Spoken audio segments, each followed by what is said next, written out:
Bismillahirrahmanirrahim. Innal hamdalillah nahmaduhu wa nasta'inuhu wa nastahdi wa nastaghfiruh wa na'udzu billahi min shururi anfusina wa min sayyiati a'malina. May yahdihillahu fala mudilla lahu wa may yudlil fala hadiya lahu. Ashhadu an la ilaha illallah wahdahu la syarika lah wa ashhadu anna Muhammadan abduhu wa rasuluh. Rabbi shrah li sadri wa yassir li amri wahlul 'uqdatam min lisani yafqahu qawli amma ba'd. Marilah sama-sama kita niat i'tikaf. Nawaitul i'tikaf fi hadzal masjidi sunnatan lillahi ta'ala. Radina billahi rabba, kami redha Allah itu Tuhan kami. Wa bil islami dina, kami redha Islam adalah cara hidup kami. Wa bi Muhammadin nabiyyan wa rasula, dan kami juga redha Nabi Muhammad sallallahu alaihi wasallam merupakan nabi dan rasul. Yang dihormati pengurusi masjid Penghadi Japilus, timbalan pengurusi, para ahli jawatan kuasa masjid muslimat, Tok Imam, Tok Bilal, Tok Siak, tuan-tuan, puan-puan, ibu-ibu, ayah-ayah yang dirahmati Allah Azza wa Jalla. Kita sering dengar pada setiap kali khatib memberi pesan kepada kita dalam surah Al-Ahzab ayat 56. A'udzu billahi minasyaitonir rajim. Innallaha wa malaikatahu yusalluna 'alan nabi. Sesungguhnya Allah Azza wa Jalla dan para malaikat berselawat ke atas Nabi. Ya ayyuhalladzina amanu, wahai orang-orang yang beriman, sallu alaihi, berselawatlah ke atas Nabi sallallahu alaihi wasallam, wasallimu taslima, ucapkanlah salam sejahtera dengan penghormatan yang sepenuhnya. Kalau kita tengok junjungan besar Nabi Muhammad sallallahu alaihi wasallam telah meninggalkan kita selama 1496 tahun, tetapi Allah memilih Nabi sallallahu alaihi wasallam. Kita sebut namanya, malah Allah dan para malaikat menyebut selawat ke atasnya sehingga hari kiamat. Pada bulan September tahun 2020, kajian yang dibuat oleh History Hub mengatakan jumlah umat Islam di atas muka bumi Allah ini pada September 2020 seramai 1.7 bilion. Tuan-tuan bayangkan, kalaulah 1.7 bilion umat manusia Islam sehari solat 5 kali, sekali solat 2 kali selawat ke atas Nabi sallallahu alaihi wasallam, sehari paling kurang 8 bilion disebut nama sallallahu alaihi wasallam. Mana ada dalam tamadun manusia orang yang paling kaya, orang paling hebat boleh mengupah manusia untuk menyebut namanya kecuali Nabi sallallahu alaihi wasallam. Dan Nabi juga sebut daripada Abdullah bin Amr radhiyallahu anhu, Nabi kata, fa innahu man shalla alayya salatan, sesungguhnya barang siapa yang berselawat ke atasku dengan satu selawat, sallallahu alaihi biha ashran, Allah Azza wa Jal akan membalas selawat satu itu dilipat kali gandakan dengan 10 selawat. Maka rebutlah kita akan peluang tersebut. Dan Abu Umamah radhiyallahu anhu juga menyebut, beliau mendengar Nabi sallallahu alaihi wasallam bersabda, "Aksiru alayya minas salah fi kulli yaumi jumu'ah." Perbanyakkanlah berselawat ke atas aku pada setiap hari Jumaat. Fa inna salata ummati, sesungguhnya selawat yang dibaca oleh umatku, tu'radu alayya fi kulli yaumi jumu'ah, akan dibentangkan kepadaku pada setiap hari Jumaat.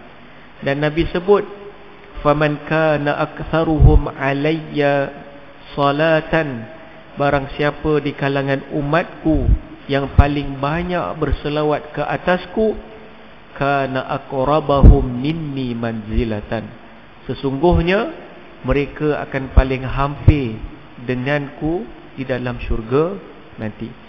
Maka perbanyakkanlah kita berselawat ke atas Nabi sallallahu alaihi wasallam.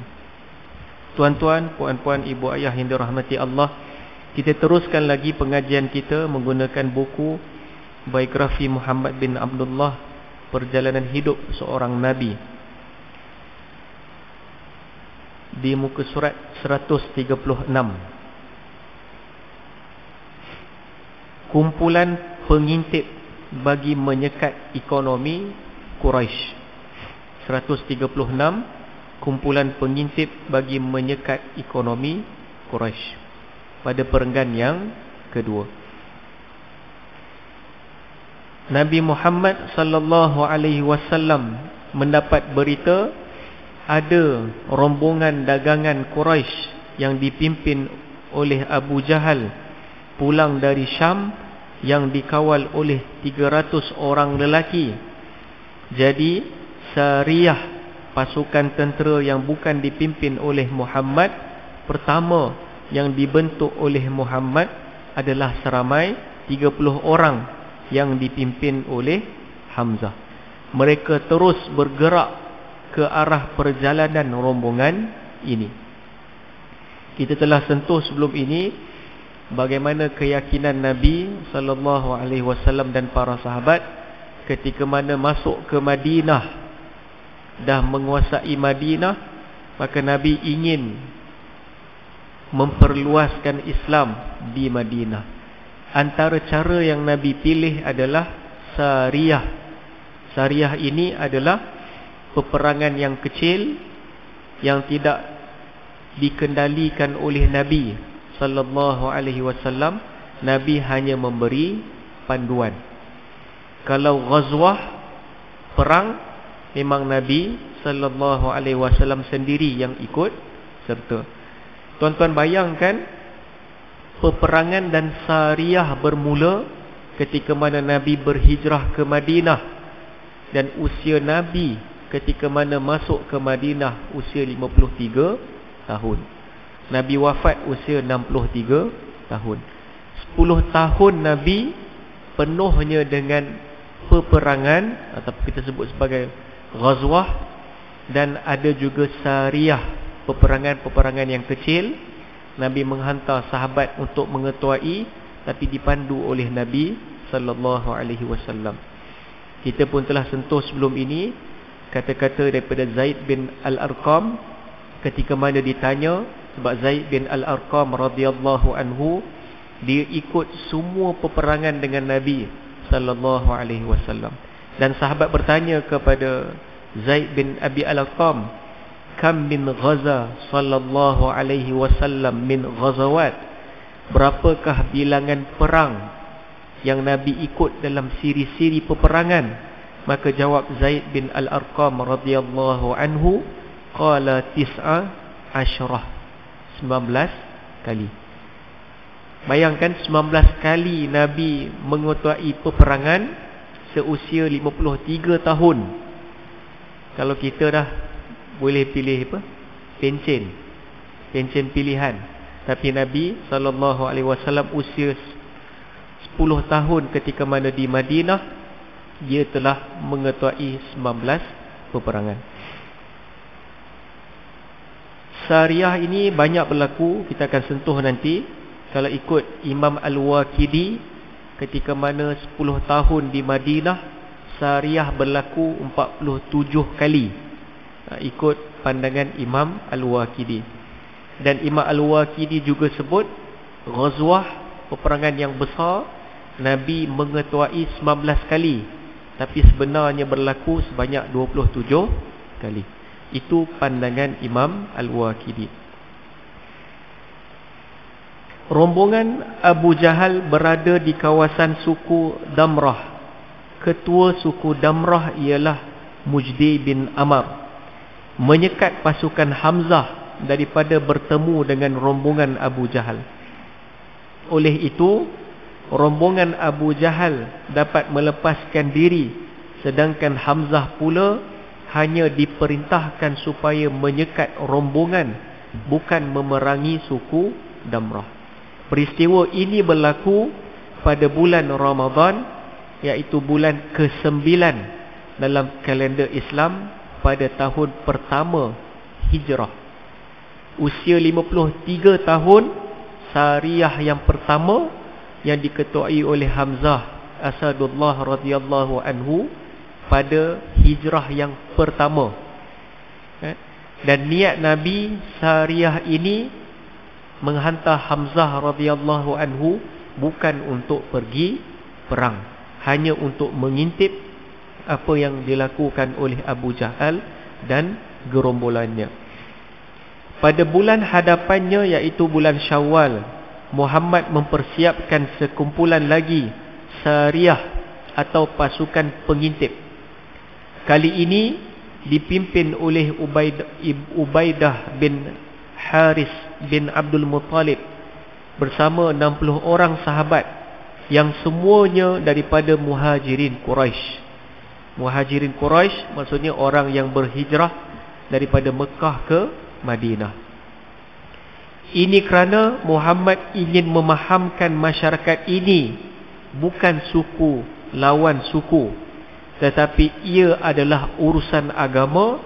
Muhammad juga ingin memelihara perjanjian Ansar. Bukan Sariyah hanya diketuai oleh orang Ansar, tapi Nabi memilih juga orang Muhajirin, sebab ketika mana Muhajirin masuk ke Madinah, Muhajirin dan Ansar perlu memelihara Madinah, walaupun orang Muhajirin asalnya daripada Mekah.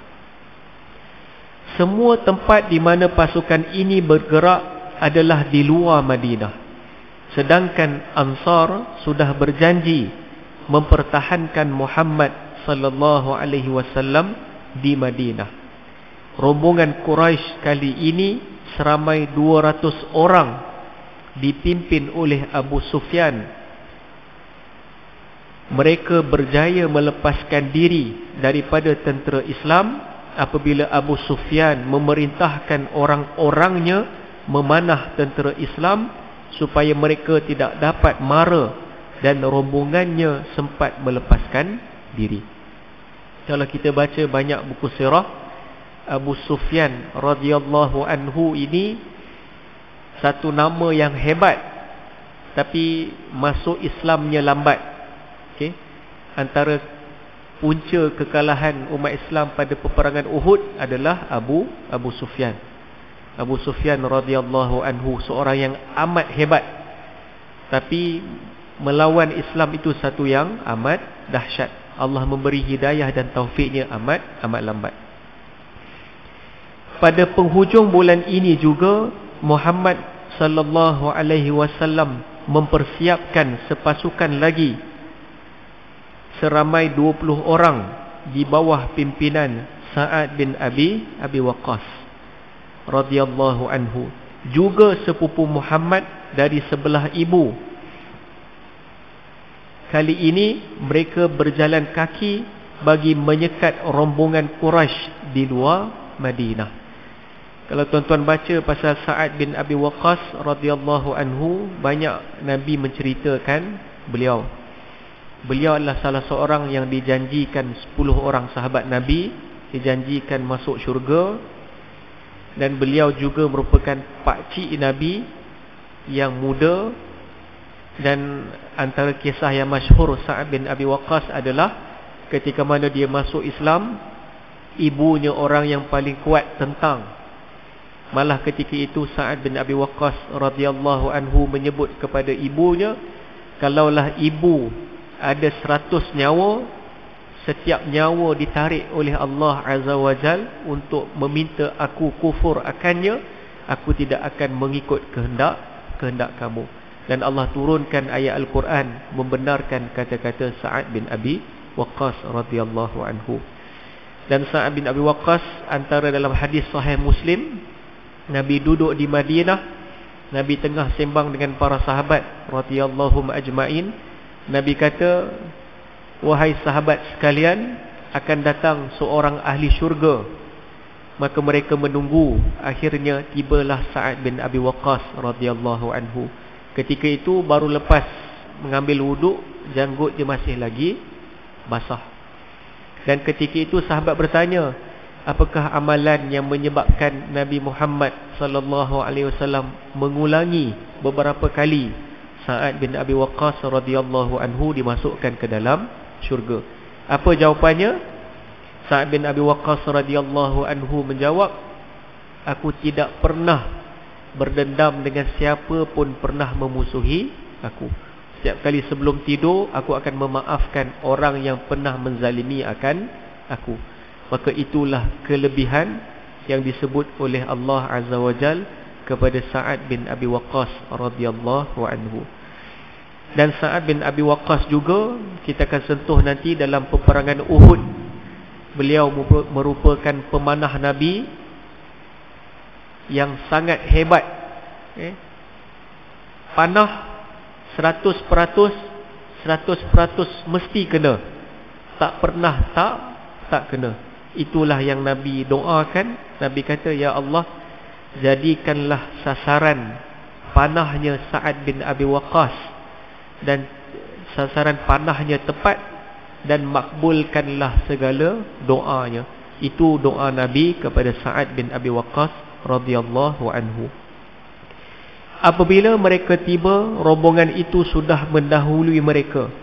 Dalam tempoh itu sampai berita kematian Walid bin Mughirah, salah seorang pemimpin Quraisy yang memusuhi Muhammad sallallahu alaihi wasallam dan orang-orang Islam. Tidak lama kemudian Muhammad sendiri memimpin tentera dalam peperangan yang diberi nama peperangan Abwa. Peperangan ini adalah peperangan pertama yang dipimpin oleh Muhammad sallallahu alaihi wasallam. Kita masyhur dengar Nabi mengetuai peperangan Badar yang pertama. Tapi peperangan yang pertama yang tidak masyhur, yang kecil, adalah peperangan Abwa. Nabi sendiri mengetuai peperangan tersebut.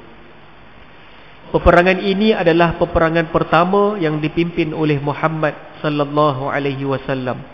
Peristiwa ini berlaku pada bulan Safar, iaitu bulan kedua dalam kalender Islam, pada tahun kedua Hijrah. Maksudnya Nabi usia 55 tahun. Nabi sudah mengetuai satu peperangan. Ia selepas selesai bulan-bulan yang tidak dibenarkan berperang dalamnya, yang disebut bulan-bulan haram. Bulan-bulan itu adalah Zulkaidah, iaitu bulan yang ke-11. Ditulis 10, salah type. Zulkaidah adalah bulan yang ke-11. Zulhijjah iaitu bulan ke-12, Muharram iaitu bulan yang pertama, dan Rejab iaitu bulan yang ke-7. Muhammad sallallahu alaihi wasallam bertemu dengan kafilah Quraisy juga di daerah suku Damrah. Ini adalah 4 bulan. Bukan Nabi sallallahu alaihi wasallam memandai-mandai, tapi inilah yang disebut di dalam surah At-Taubah ayat 36. Allah mengharamkan umat Islam untuk berperang pada 4 bulan ini: Zulkaidah, Zulhijjah, Muharram dan Rejab. Sebab apa? bulan-bulan ini adalah bulan-bulan untuk melakukan ibadah. Ini kemuliaan yang Allah sebut di dalam surah At-Taubah ayat 36. Kalau kita tengok Zulkaidah, Nabi mengerjakan umrah dalam kehidupannya hanyalah 4 kali. 3 kali Nabi buat umrah pada bulan Zulkaidah yang disebut oleh hadis Bukhari dan Muslim. 1 kali saja Nabi buat pada bulan Zulhijjah, sebab itu adalah haji yang wada', haji perpisahan sebelum Nabi SAW wafat. So Allah tidak membenarkan berperang pada bulan Zulkaidah. Allah tidak membenarkan berperang pada bulan Zulhijjah. Sebab apa? Bulan Zulhijjah sahajalah bulan yang mengerjakan haji. So tidak boleh berlakunya pertumpahan darah. Dan kelebihan 9 Zulhijjah pernah saya sebut sebelum ini, kalau bagi umat Islam yang tidak pergi mengerjakan haji, disarankan berpuasa. Allah akan ampunkan dosa setahun yang lepas dan setahun yang akan datang. Dan bulan Muharram pun sama, 10 Muharram, iaitu hari Ashura.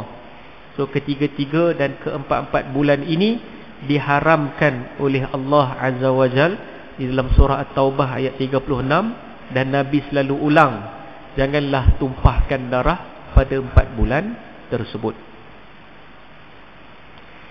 Ketua mereka datang berjumpa Muhammad sallallahu alaihi wasallam, meminta supaya jangan berlaku peperangan di kawasan mereka.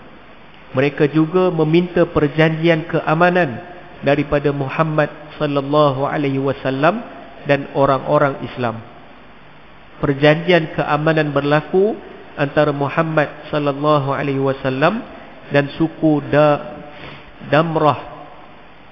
Inilah perjanjian keamanan pertama yang berlaku dalam sejarah Islam.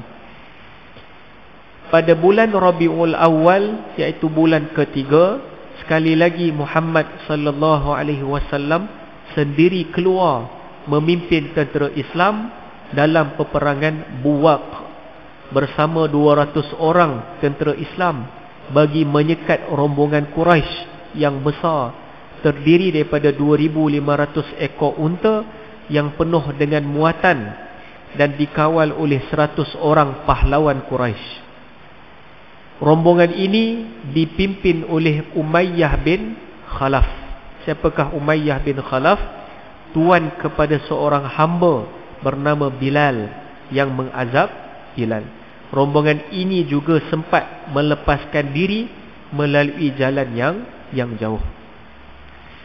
Semua yang berhasrat untuk masuk ke Madinah, khususnya kafir Quraisy, Nabi akan merancang sariyah. Nabi sendiri pun ada mengetahui ghazwah yang kecil, dan Nabi menghantar sahabat Nabi untuk mengetahui sariyah, supaya orang-orang ini tidak boleh melepasi Madinah, orang-orang kafir Quraisy khususnya. 2 bulan selepas itu, dalam bulan Jamadil Awal, iaitu bulan kelima, Muhammad sallallahu alaihi wasallam keluar lagi memimpin tentera Islam dalam peperangan Al-Ash'irah. Kalau di sini sebut Al-Ashirah, kalau dalam buku yang lain Al-Ash'irah. Apabila tentera Islam sampai di daerah suku Mudlij, mereka pula menghalang tentera Islam daripada bertemu dengan rombongan itu. Mereka juga meminta perjanjian keamanan daripada Muhammad sallallahu alaihi wasallam. Muhammad sallallahu alaihi wasallam tinggal di kawasan suku ini selama sebulan bagi mengukuhkan lagi kekuatan dan kemuliaan umat Islam pada masa itu. Oleh itu, Muhammad sallallahu alaihi wasallam mengepung dan menguasai semua laluan rombongan dagang di antara Mekah dan negeri Syam. Orang-orang Quraisy semakin sulit melalui jalan itu. Bila kita sebut Syam, 4 negara yang terlibat sekarang, iaitu Palestin, Lebanon, Syria dan Jordan. Nabi dan para sahabat dari Madinah bersama dengan Muhajirin ingin menguasai kawasan Syam. Selepas 10 hari Muhammad sallallahu alaihi wasallam pulang dari daerah suku Mudlij, suku Fihr datang menyerang di sempadan hujung Madinah. Mereka mencari buah-buahan dan membunuh seorang peladang daripada Ansar di ladangnya. Apabila mendengar suatu jeritan, Muhammad sallallahu alaihi wasallam terus bekerja ke tempat suara itu.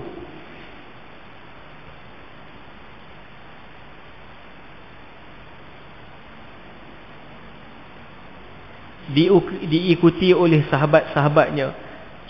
Suku Fihr terpaksa melepaskan buah-buahan yang mereka curi dan bekalan yang mereka bawa bagi melepaskan diri daripada tentera Islam. Sebelum peperangan Badar, Muhammad sallallahu alaihi wasallam menghantar sepasukan tentera di bawah pimpinan Abdullah bin Jahash. Pasukan ini terdiri daripada 8 orang tentera Islam. Antara 8 orang ini adalah Sa'ad bin Abi Waqqas radhiyallahu anhu. Di tengah jalan, unta tunggangan Sa'ad terlepas dan lari.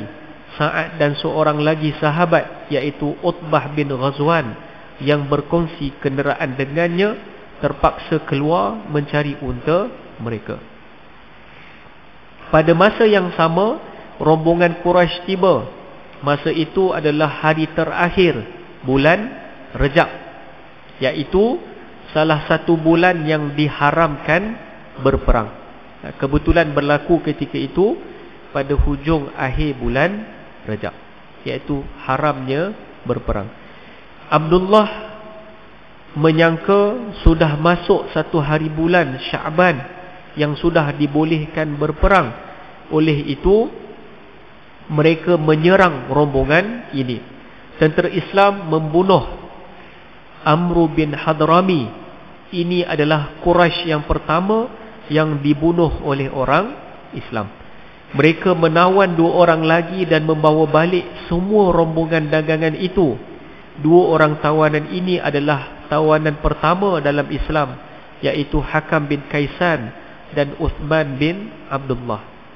Rombongan ini adalah harta rampasan perang yang pertama dalam Islam. Masalah timbul apabila peristiwa ini berlaku dalam bulan haram, iaitu bulan Rejab. Quraisy menyebarkan kepada seluruh Arab, orang Islam sudah membolehkan berperang dalam bulan haram. Ini satu isyarat yang amat dahsyat, sebab kafir Quraisy menggunakan surah At-Taubah ayat 36 ini.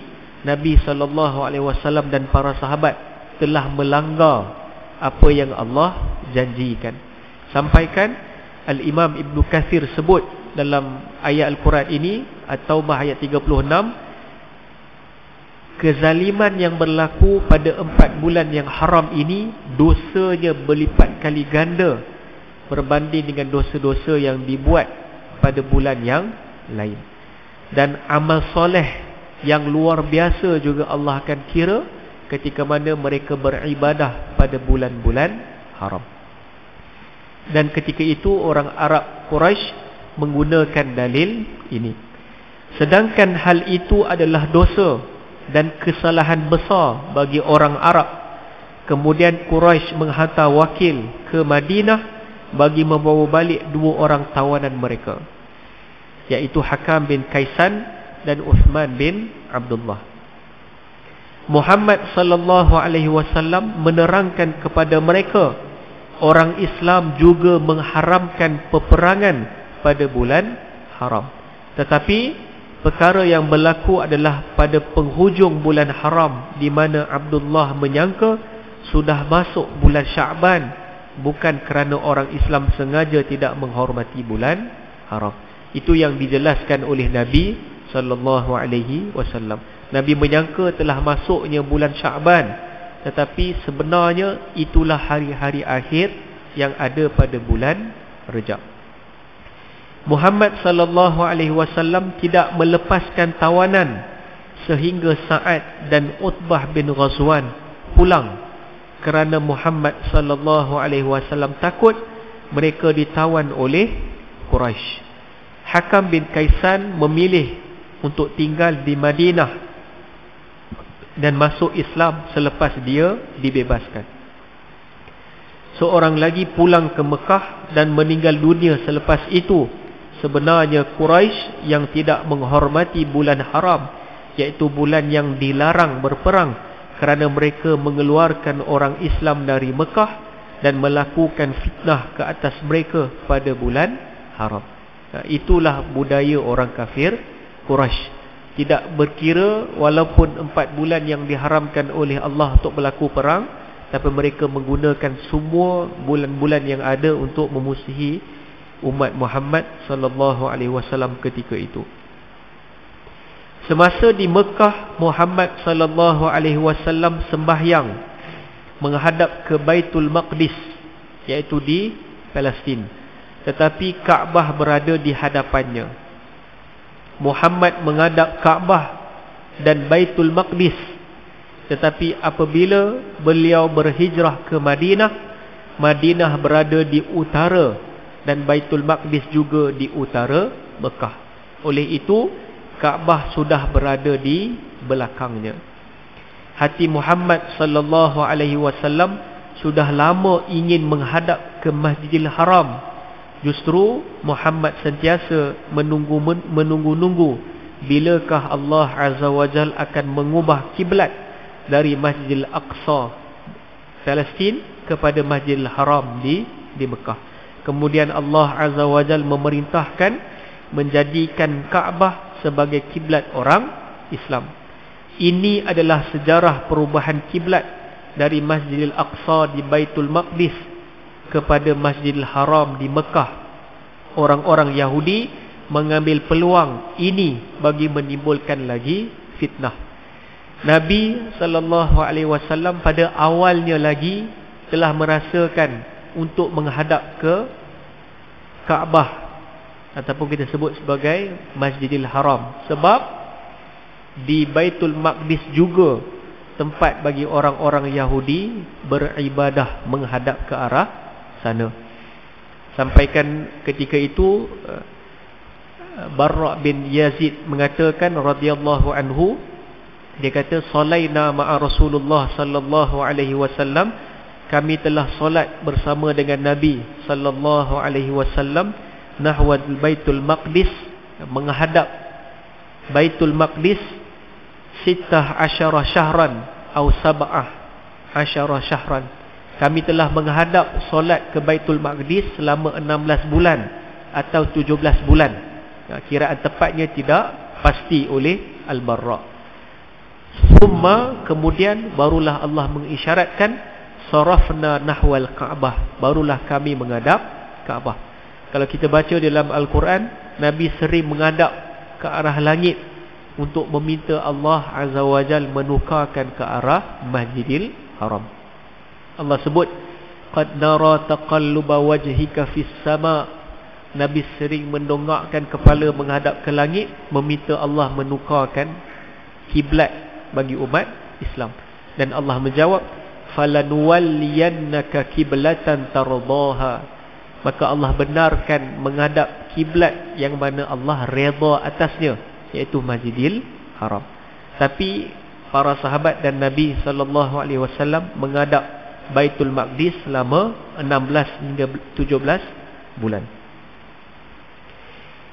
Orang-orang Yahudi mengambil peluang ini bagi menimbulkan lagi fitnah.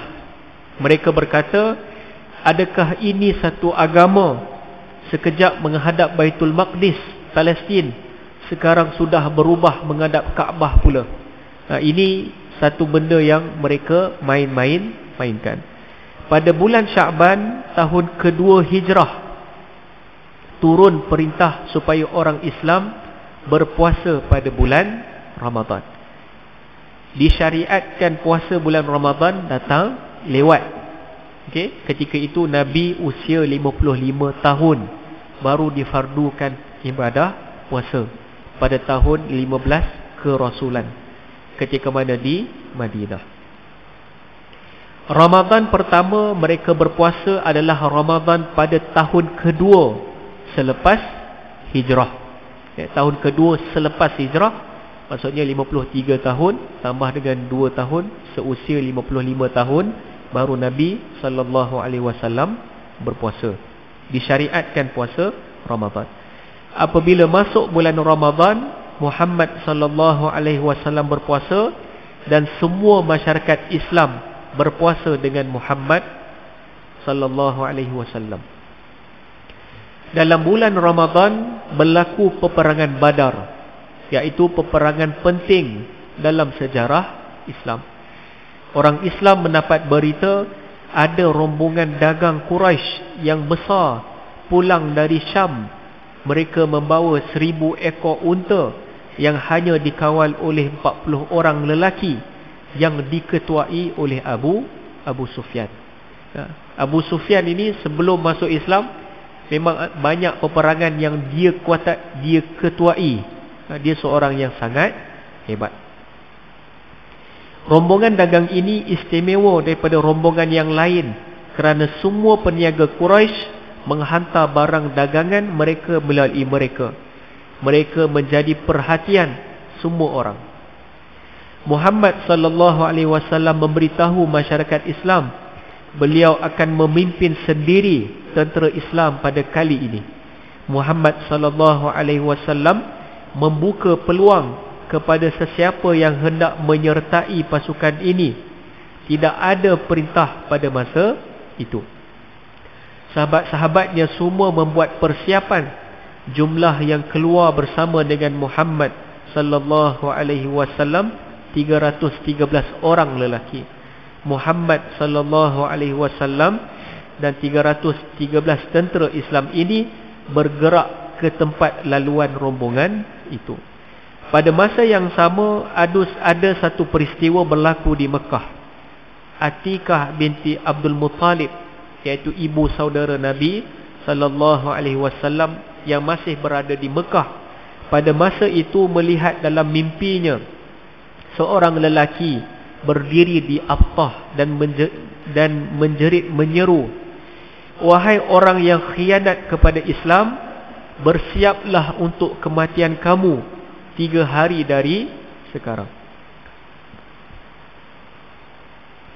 Kemudian lelaki ini naik ke atas bukit Kubais di tepi Kaabah dan menyeru lagi. Kalau tuan-tuan pergi ke Mekah ibadah umrah ataupun haji, bukit Kubais tu masih ada. Dia meminta Abbas jangan beritahu sesiapa pun. Baik. Kemudian lelaki ini naik ke atas bukit Kubais di tepi Kaabah dan menyeru lagi. Kemudian dia mengambil seketul batu dan melontarkan ke arah rumah-rumah penduduk Mekah. Batu itu pecah berkecai, serpihannya masuk ke dalam rumah setiap penduduk Mekah. Atikah menceritakan mimpi ini kepada saudaranya Abbas bin Abdul Muttalib. Dia meminta Abbas jangan beritahu sesiapa pun.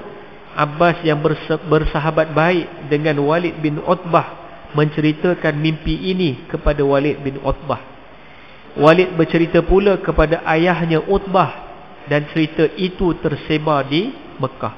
Keesokan harinya, selepas Abbas tawaf di Kaabah, Abu Jahal memanggilnya dan mengajaknya duduk sekali dengan pembesar-pembesar Quraisy yang lain. Abu Jahal berkata kepada Abbas, "Wahai Abbas, aku tengok kamu daripada keluarga Abdul Muttalib ini semakin bertambah Nabi di kalangan kamu." Abbas bertanya, "Apa maksud kamu wahai Abu Jahal?" Abu Jahal berkata, "Sebelum ini ada lelaki daripada kalangan kamu yang mengaku menjadi Nabi, iaitu Nabi SAW sendiri, dan sekarang ada perempuan pula yang hendak menjadi Nabi." Dimaksudkan adalah Atikah binti Abdul Muttalib. Abbas yang tidak tahu cerita mimpi itu sudah tersebar berasa pelik dengan kata-kata Abu Jahal. Dia bertanya lagi kepada Abu Jahal apa yang sudah berlaku sebenarnya. Abu Jahal berterus terang mimpi Atikah. Mimpi apa? Tanya Abbas. Abbas terpaksa menafikan mimpi itu. Dia takut apa yang Atikah mimpi itu tidak berlaku. Pada masa itu Abu Jahal mencabar suku Abdul Muttalib. Kata Abu Jahal, kalau tidak berlaku apa-apa dalam masa 3 hari ini, kami akan membuat kenyataan bertulis. Suku Abdul Muttalib adalah suku yang paling penipu di kalangan Arab. Apabila cerita ini sampai kepada keluarga Abdul Muttalib, apabila cerita ini sampai kepada keluarga Abbas yang lain, mereka semua marah kerana Abbas membiarkan Abu Jahal mempersendakan suku Abdul Muttalib. Pada masa itu Abbas berazam, selepas 3 hari, kalau Abu Jahal hendak memperkecilkan lagi suku Abdul Muttalib, dia akan memukul Abu Jahal. Abu Sufyan yang memimpin rombongan dagang itu berhati-hati.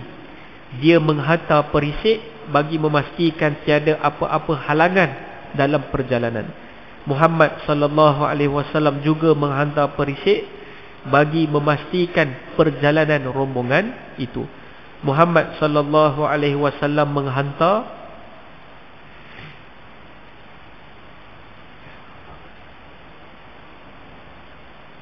perisik bagi memastikan perjalanan rombongan itu.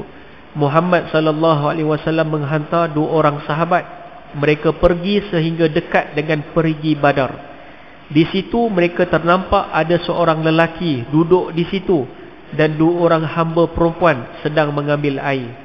Daripada perbualan 2 orang hamba itu, mereka mendapat tahu rombongan Abu Sufyan sudah hampir. Mereka terus pulang memberitahu Muhammad sallallahu alaihi wasallam ketika itu. Pada masa itu juga Abu Sufyan sendiri bagi memastikan perjalanan rombongannya selamat. Akhirnya dia juga sampai ke perigi Badar. Dia bertanya kepada lelaki yang duduk di situ, adakah kamu ada melihat sesiapa di situ? Lelaki itu berkata, aku ada nampak 2 orang lelaki datang tidak jauh dari sini, tapi mereka tidak datang ke perigi. Selepas itu mereka beredar. Abu Sufyan pergi ke tempat 2 orang lelaki itu berhenti. Dia dapat mengesan tapak kaki unta dan biji kurma dalam najis unta itu di situ. Dari situ Abu Sufyan tahu unta itu kepunyaan orang Madinah, kerana hanya orang Madinah sahaja memberi unta mereka makan kurma. Abu Sufyan tahu rombongannya dalam bahaya.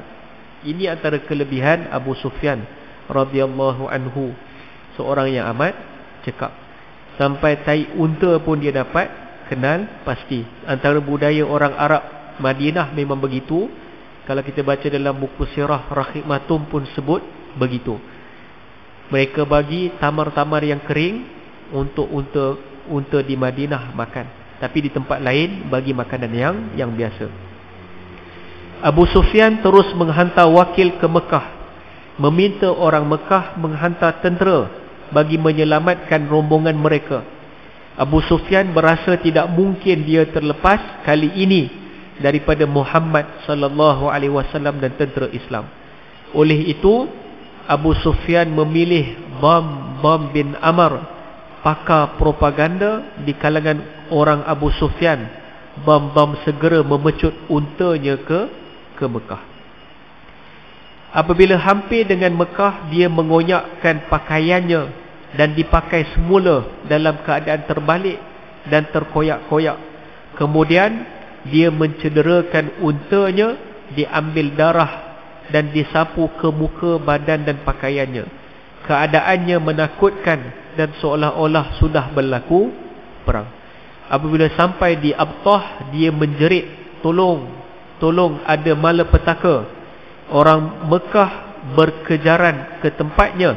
Apabila orang bertanya apa yang berlaku, dia tidak menjawab, tetapi terus menjerit, tolong ada malapetaka yang besar. Orang bertanya lagi, tetapi dia menjawab dan terus bergerak menuju ke Kaabah. Orang ramai ikut di belakangnya sampai di Kaabah, dia menjerit lagi dan akhirnya dia naik ke Bukit Qubais. Pada masa itu semua orang Mekah keluar ke Kaabah di tepi Bukit Qubais. Dari atas bukit dia menjerit lagi, tolong, tolong, ada malapetaka yang besar. Apabila dia melihat sudah ramai orang berkumpul, baru dia menceritakan apa yang berlaku. Oleh itu orang Mekah terus bersiap untuk keluar mempertahankan barang dagangan mereka. Inilah kehebatan Bam bin Amr, seorang propaganda yang Abu Sufyan lantik supaya mereka semua bersama untuk ikut serta melawan Nabi ketika mana peperangan Badar. Dan insya-Allah pada kuliah yang akan datang ada sikit lagi sebelum kita masuk dalam peperangan Badar, satu peperangan yang tidak dirancang dan akhirnya 313 melawan 1000 orang, tetapi Allah memenangkan umat Islam bersama dengan Nabi sallallahu alaihi wasallam. Allah kirimkan para malaikat ketika itu, dan antara sahabat yang melihat sendiri adalah Sa'ad bin Abi Waqqas radhiyallahu anhu. Sebelum dia nak memancung kepala Quraisy, kepala itu telah terputus. Maka itulah yang diceritakan oleh Nabi sallallahu alaihi wasallam, maka dibenarkan oleh Sa'ad bin Abi Waqqas akan Allah hantarkan malaikat-malaikat ketika mana peperangan Badar. Wallahu ta'ala a'lam. InsyaAllah kita akan sentuh lagi pada kuliah yang akan datang. Apa yang baik datang daripada Allah, segala kelemahan kekurangan datang dari saya sendiri. Wallahu muwaffiq ila aqwamit thariq. Assalamualaikum warahmatullahi ta'ala wabarakatuh. Allahumma ja'alna jam'al marhuma wa tafarraqa min ba'dihi tafarraqa ma'suma. Rabbana atina fid dunya hasanah wa fil akhirati hasanah wa qina adzaban nar. وصلى الله على سيدنا محمد وعلى آله وصحبه وبارك وسلم. الحمد لله رب العالمين.